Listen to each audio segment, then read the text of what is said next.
Today we're going to look at a lever that allows you to open up a garage door, but it has a grabbable handle. So it's pretty neat.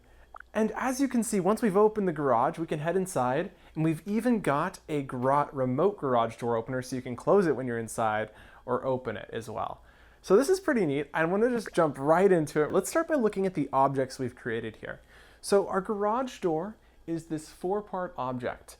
And so we probably actually don't need this extra invisible object, but I combined the garage doors. But theoretically, you could actually have these separated and have multiple triggers for each different door. So these are 2 invisible doors to act as counterpoints, and we have the 2 regular garage doors. And then for our lever, we have this stick with a little handle, and on the opposite side, you'll see there is another invisible handle piece. And so I made sure to space it so that the center point is right here in the center. So I've got the center rotating around here. Trigger back here. So this is just a little trigger on top of the red button. And our main object is this invisible, grabbable object. So it's just a sphere that's grabbable. I've made it interactive and grabbable, but it's not visible. It does have to be collidable for you to be able to grab it. We have the door linked. We have the lever itself linked. We have the lever handle linked. So if you go inside of this object, just this top piece is what we linked to right here. And we also have the remote trigger linked.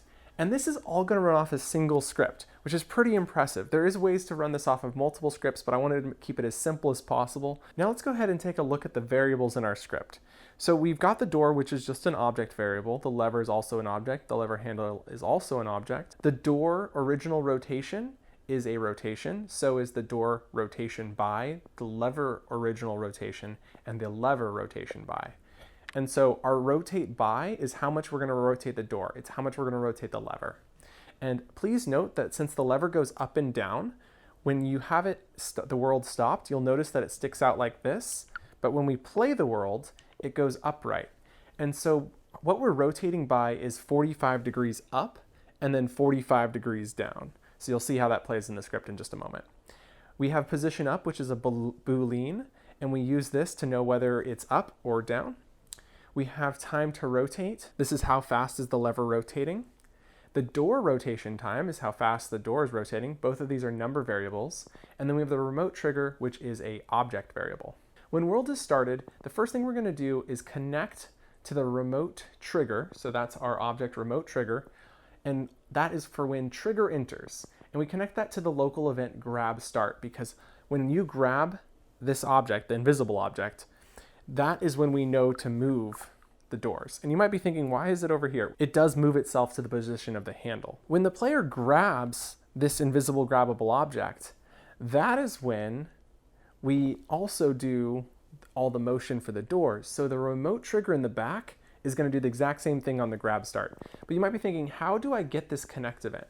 Well, if you go to your events tab, scroll all the way to the bottom, grab connect to event, and then you just replace the self with the trigger or whatever it is that you are connecting to. And then you can set what event is it that you're connecting to, and then what event does that trigger. You do need to make sure that it has the same properties. So for instance, trigger enter comes with a player variable.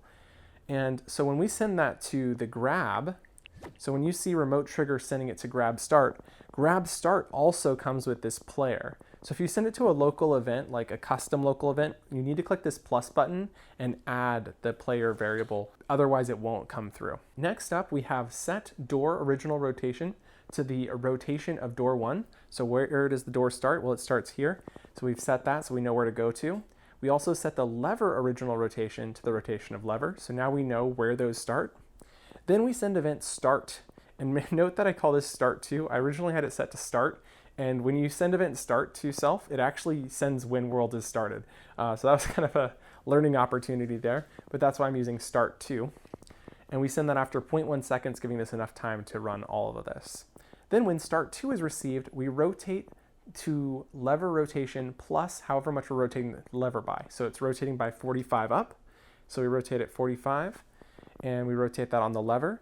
And how do I know to rotate 45 up? Well, if you come down here, you can see on the top of these, it's probably pretty hard for you to see, there's a letter. And so I can see exactly what type of rotation I need to make.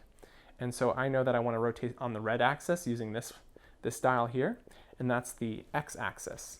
And so then if we come over into here, we've set it to be 45 degrees on our x-axis, and the same axis is true for this door, but except for we're going 90 degrees to go all the way up. And then you can actually adjust this inside of the object that controls it all, that invisible grabbable object. You could adjust this from inside there. You don't have to adjust it from inside the script, which is pretty neat. We then send move to position to self after half a second. When move to position is received, we move the self, the grabbable object, to position of lever handle. This allows us to make sure that our grabbable object is at the position of the lever handle. Then when grabs start with player is received, whether that's from the trigger in the back on the button or from right here on the handle, we check the Boolean position up to see if it's up. If it is up, then we're going to run these. If it's down, so if this is false, then we run these. So what's happening? Well, we're rotating to lever original rotation minus lever rotate by. So remember, it was 45 degrees up. Well, now we're rotating 90 degrees down because it's 45 from the original position, and it's already up 45, so that means it's going 90 degrees down. And then we do that over time to rotate, which is, I believe, half a second. Yep. And then we do that on the lever, and then we also send another rotate to, which is for the door, which is plus 90. So that's door original rotation plus the 90 degrees. And then we do that on door rotation time of 2 seconds, and that runs on the door. We then send event position up false to self after 1 second. So this resets our Boolean so that next time it's grabbed, we know that it's in the opposite position. And then if it's the opposite is true, we run the exact same thing, but in reverse. So we rotate to the original position of the door. We don't add anything to it. And we rotate to the opposite. So remember here we're minusing, so we're subtracting. And in this case, we're adding, so lever rotate by. So that allows us to rotate up 90 degrees. Then we send position up is true, so that resets it back to the true state, so that now we know that it's up. And when grab ends with player, we send event move to position to self after time to rotate. So that way it moves to the position after it's finished rotating. And so this is that same move to position we used before, so you can use it multiple times, and that's why it's nice to also separate it. And then you can see down here at the bottom, when event position up true is received, we set position up, that Boolean, to be Boolean true. And when position up false is received, we set position up to be Boolean false. And that's pretty much it. So I hope this helps you guys get started creating really cool grabbable levers. It's really nice to have a... Please note that when you're messing with the script, it does mess up, so you just need to click stop, reset, play. But when you come back in, now it's back in its position, and we can grab it. And what's nice about this is you actually get a little bit of vibration in your handle. And so it's much nicer. You'll also notice that you can't grab it immediately. You have to wait for it to finish the rotation. But you can grab it in the middle. So you can grab it before it's finished, and it'll still only rotate to 90 degrees, whereas if you'd used rotate by, you would have gotten an inaccurate angle. So that's why we use rotate to over time rather than rotate by over time. All right, so thank you guys so much for watching.